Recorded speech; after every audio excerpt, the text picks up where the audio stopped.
예수님을 믿으면 동시다발적으로 사건이 일어나게 되어 있습니다. 이런 거죠. 제사함, 예수님을 믿으면 제사함을 받죠. 그리고 의롭다 칭함을 받습니다. 죄의 종에서 의의 종이 됩니다. 하나님의 백성이 되고 하나님의 자녀가 됩니다. 영원한 형벌에서 영원한 하나님의 나라로 옮기우죠. 지금 죽어도 천국에 가게 됩니다. 우리는 성령을 받죠.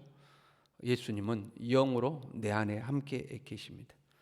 이제는 내가 사는 것이 아니라 그리스도께서 사시는 거죠. 우리는 예수님의 몸의 지체가 되고 예수님이 머리가 되셔서 머리가 지시하는 대로 우리는 순종하여 사는 거죠. 그것을 예수님과 동행한다 이렇게 말하는 거죠. 이 모든 것들이 예수님을 구주로 영접할 때에 동시에 이루어지는 사건인 겁니다. 이걸 잘 이해를 못하면 어떤 것은 나에게 이루어졌고 어떤 것은 이루어지지 않는다고 생각해요. 간혹 이런 분들이 있습니다. 예수님을 믿지만 지금 죽어도 천국 갈지는 모르겠다 이런 분 있죠. 예수님을 믿는다는 것이 동시적으로 구원을 얻는 겁니다. 똑같은 거거든요. 예수님을 믿었다 구원받았다. 예수님을 믿었다 제사함 받았다. 예수님 믿었다 하나님 자녀가 되었다. 동시다발적으로 일어나죠. 근데 지금 죽어도 천국 가시겠습니까? 물어보면 네, 잘 모르겠다고 그래요. 그럼 예수님 믿으십니까? 예수님 믿는다고 그래요.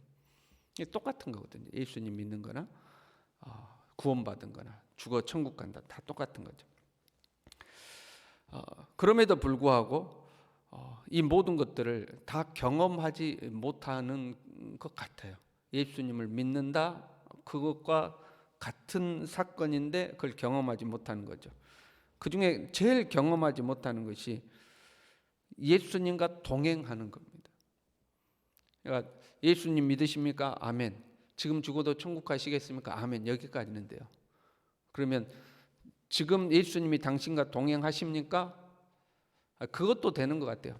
당신 안에 예수님 있는 걸 믿습니까? 아멘. 그럼 예수님과 동행하십니까? 이건 안 되는 거죠.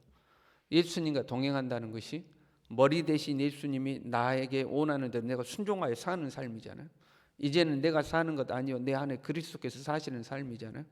그런데 예수님이 성령으로 내 안에 오셨다 하는 것까지는 믿는데 삶은 내 맘대로 사는 거죠. 내가 머리가 되어서 내가 사는 거죠. 이건 안 되는 거죠 또. 그래서 성화의 이제 과정을 남겨두는 거죠. 우리가 그렇게 이야기하는 거죠. 예수님 믿고 구원 받았는데 이제 우리는 성화의 과정을 사는 거라고. 처음부터 다 되는 건 아니라고. 맞는 말이죠. 이제 초등학교 1학년 입학했으면 2학년 되고 3학년 되고 4학년 되고 해서 졸업반 되고 이렇게 가는 거 아니에요? 그런데 거기에도 문제가 있습니다. 절대 발전을 안 합니다. 예수 믿고 구원 받았어요. 이제는 성화되어야 돼요. 정말 예수님과 온전히 동행하는 삶을 살아야 돼요.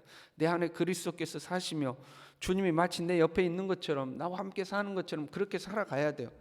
그런데 안 돼요. 예수 믿고 구원받고 성화의 과정이 있다는 것도 배워서 아는데 절대 안 바뀌어요. 언제까지 안 바뀌냐? 죽을 때까지 안 바뀌어요.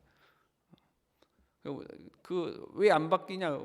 이제 성화의 과정이라고 말은 그렇게 하는데 실제로는 절대 성화가 안 돼요. 절대 안 바뀌는 거죠. 그 문제가 있는 거죠. 본문에 이렇게 되어 있어요. 만일 땅에 있는 우리의 장막집이 무너지며, 이 장막집이라는 것은 육체를 상징하고 있는 겁니다. 바울은 장막을 만드는 사람이었고 이스라엘 백성들이 이 장막절이라는 게 있잖아요. 장막이 굉장히 익숙해요. 장막이 가지는 의미는 연약한 겁니다. 덧없음을 상징하는죠. 그래서 장막절이 되면 좋은 집에 살다가도 밖에 나와서 천막을 치고 인생의 덧없음, 사람의 연약함, 하나님을 의지해야 됨을 다시 상기하는 거죠. 우리의 몸은 연약한 거예요. 장막과 같은 거예요. 시간 지나면 늙는 거고, 늙으면 원치 않는 질병이 찾아오는 거고, 여기저기 고장 나는 거고, 결국 해서 이 질그릇처럼 깨져 없어져 버리는 것이 우리의 이 육체죠. 그런데 이 장막집이 무너지면 하나님께서 지으신 집, 곧 손으로 지은 것이 아니요 하늘에 있는 영원한 집이 우리에게 있다 하는 거죠. 하늘에 있는 영원한 집이란 예수님께서 내가 너희를 위하여 처소를 예비하러 가노라 할 때 그 처소를 의미할 수도 있지만 오늘 본문에서 땅에 있는 장막집과 대비해서 본다면 부활한 부활체를 말하고 있는 겁니다. 우리의 육체가 이 땅에서 무너져도 하나님께서 예비하신 부활의 몸이 우리에게는 기다리고 있다, 이제 이런 의미가 되는 거죠. 그리고 벗고자 함이 아니요 덧입고자 합니다, 이렇게 되어 있어요. 내 이 연약한 몸을 벗어버리고 새 몸을 입는 것이 아니라 나의 이 연약한 몸이 있지만 그 위에 하나님의 이 예비하신 새로운 몸을 덧입어버린다 하고 이제 표현하는 거죠. 왜 이런 표현을 썼냐면 당대 영지주의자들은 육체를 악한 것으로 봤어요. 아무 쓸모없는 것으로 봤어요. 그러니까 이 육체로에서부터 벗어나서 내 영이 빠져나오는 것을 구원이라고 이야기했습니다. 영지주의자들. 그 영지주의자들과 이 대비해서 이야기하는 거죠. 벗고자 함이 아니라 덧입는 것이다 하고 이야기하는 거죠.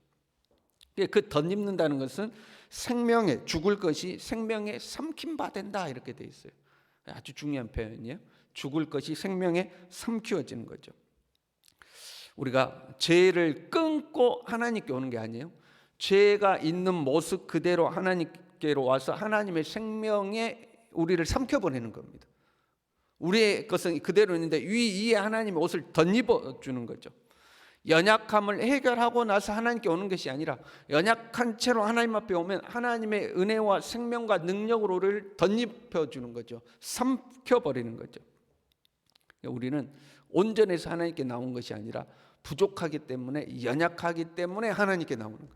그 연약함을 가지고 하나님께 나왔을 때에 하나님의 생명과 은혜가 우리를 싹 삼켜버리는 거죠. 그래서 하나님의 사람이 되는 겁니다. 그런데 그 하나님의 은혜가 우리에게서 식어지고 사라지면 어떻게 돼요? 덧입었는데, 삼켰는데, 하나님의 은혜가 나를 삼켰는데 이 은혜가 식어지면 그 속에 있던 옛사람이 다시 다 나오는 거예요. 그래서 우리의 옛사람이 하나님의 생명을 오히려 삼켜버리죠. 하나님의 생명은 다 어디 가버리고 우리 옛사람이 다시 다 나오는 거. 그래서요, 은혜가 떨어지면요 초신자보다 오래 묵은 신자가 더 안 좋습니다. 폼은 다 있어, 경건의 모양은 그대로 다 있어. 그런데 그 속에는 해칠한 무덤처럼 온갖 더러운 것들이 다 있는 거죠. 은혜가 떨어지면 안 돼요. 우리가 하나님 앞에 나오는 것은 날마다 하나님의 은혜로 덧입기를 원하는 거죠. 하나님의 은혜에 삼킨 바 되기를 원해서 날마다 하나님 앞에 나오는 거죠. 그 하나님의 은혜 우리가 온전히 그냥 잡아먹혀버려야 돼. 하나님의 은혜에 잡아먹혀버려야 돼. 그래야 이 성화의 삶, 예수님과 동행하는 삶을 살 수가 있는 거죠. 6절에요. 몸을 입고 있을 때는 주와 따로 있는 줄 아노니, 주와 따로 있다. 내가 이 몸을 입고 있을 때는 주와 따로 있다. 주님과 분리되어 있다. 그런 표현이거든요. 바울은 성경 여러 곳에서 이제는 내가 사는 것이 아니요 내 안에 그리스도께서 사신다. 내 안에 사시는 이는 그리스도다 하고 계속해서 고백했죠. 그런데 오늘 본문에는 주님으로부터 분리되어 있다, 이제 이렇게 고백하고 있죠. 이것은 내가 주님과 떨어져 산다 그런 의미가 아니고요. 내 안에는 주님이 영으로 계셔요. 그러나 그 주님을 육으로는 못 보는 거죠. 그렇잖아요. 그러니까 육체로는 주님과 떨어져 있다 그런 의미. 영으로는 내 안에 계시지만 육체로는 주님과 분리되어 있다. 주님이 육체의 눈으로 내 눈에 안 보이신다 그런 의미죠. 그래서 8절에 차라리 몸을 떠나 주와 함께 있는 그것이라. 내가 죽어버리면, 이 몸을 떠나면 주님을 대면하여 볼 수 있다, 이제 이런 표현인 겁니다. 그러면 이 땅에서 주님이 안 보이니까, 육체로는 주님과 분리되어 있으니까 주님을 못 보고 사는가? 7절에 이렇게 이야기해요. 우리가 믿음으로 행하고 보는 것으로 행하지 아니함이로라. 믿음으로 주님이 나와 함께 하심을 본다는 거예요. 이 육체의 두 눈으로는 내 앞에 주님이 계시는 걸 못 보지만 믿음으로 행한다는 거예요. 믿음으로 주님이 나와 함께 하신다. 믿음으로 내 안에 주님이 계신다. 믿음의 눈으로 이 주님을 보는 거죠. 이 믿음의 눈이 열려야 주님과 동행하는 거예요. 여러분, 주님과 동행하십니까? 주님이 나와 함께하고 계심을 믿습니까? 정말로 우리가 그걸 믿는다면요, 주님이 내 옆에 있다고 정말로 믿는다면 할 수 없는 일들이 있는 겁니다. 할 수 없는 말들이 있는 거예요. 할 수 없는 행동들이 있는 거예요. 정말로 주님이 나와 함께하고 계신다면 우리의 삶에 그렇게 살면 안 되는 것들이 있는 거예요. 그런데 우리가 예수님을 믿는다고 하면서도 정말 내 마음대로 살아버리는 경우들이 있는 거죠. 지식으로는 주님이 나와 함께 하고 계심을 알아요. 그러나 믿음의 눈이 안 열리는 거죠. 믿음의 눈이 열려야, 정말로 내 주님이 나와 함께 하고 계심을 믿어야 삶이 절제가 되고 행동이 절제가 되고 말이 절제가 되는 거죠. 주님이 나와 함께 하고 계심을 믿으면 9절에요, 주를 기쁘시게 하는 자가 되기를 힘쓰노라 그랬어요. 주님이 내 옆에 계시니까 주님이 기뻐하시는 일을 하고 주님이 기뻐하시는 행동을 하고 주님이 기뻐하시는 생각을 한다는 이 말이에요. 여러분, 실제로 주님이 우리에게 오시면 어떡할까요? 만약에 다음 주에 우리 교회에서 부흥회 하는데 예수님이 부흥 강사로 오신다고 해봐요. 진짜로. 그러면 어떡하겠습니까, 여러분? 예수님이 오시는데 식사는 뭘로 준비를 할 것이며 잠자리는 뭘로 할 것이며 예수님 오시는데 어떻게 하면 성도들 많이 모을 것이며 주님 기쁘시게 해드리려고 여러분 우리가 최선을 다하지 않겠습니까? 진짜 주님이 내 옆에 계시면 주님 기쁘시게 해드리지 않겠습니까, 여러분? 그렇게 살아야 된다는 거예요. 정말로.